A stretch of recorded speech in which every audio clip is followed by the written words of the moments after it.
Welcome to Ms. Wilfred's first video for Core 3 for the homework assigned 9/16/2019. As Ms. Potter stated, you are only to do the even numbers tonight for your homework. And even if there is two number 16s, we need to do both of them because there is not a number 18. All right, let's dive right on in. So let's look at number 1. I'm going to try to zoom in so that you can see my work as much as possible. So let's actually skip around and do number 4. All right, number 4. It says the Willis Tower, formerly known as the Sears Tower in Chicago, is about 1,454 feet tall. A model of it has a scale of 2 inches to 445 feet. How tall is the model? All right, let's set up our proportion. So let's circle the things that we know. We know that it is 1,450 feet tall. This is important. Everybody write FT on top so that you know we're dealing with feet. And then they give us our other one, which is the scale. 2 inches is equal to 45 feet. Okay, so I'm going to have inches at the top, and I'm going to have feet at the bottom.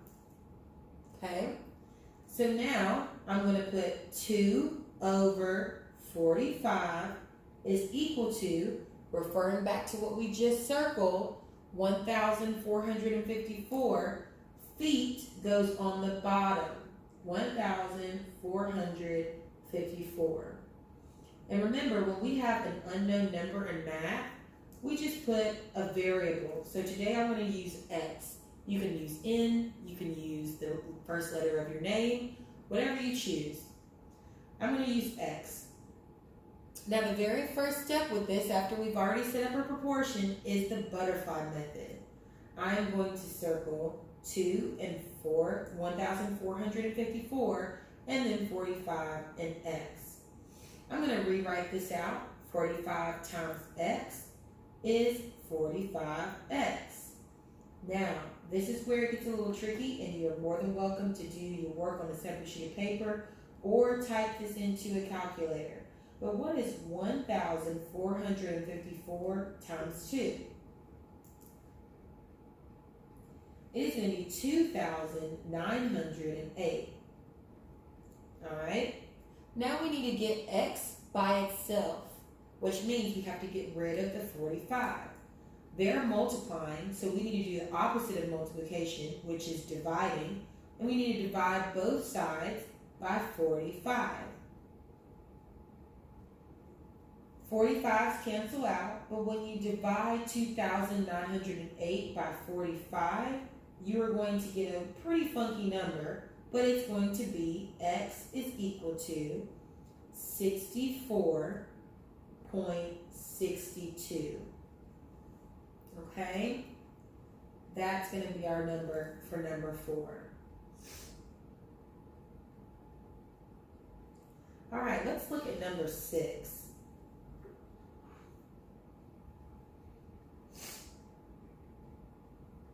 Number 6 reads, James is building a model airplane.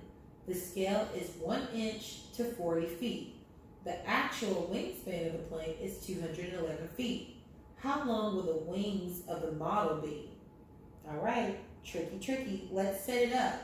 So we have our inches on top and our feet on the bottom. I'm just abbreviating, but you're more than welcome to write out the entire word.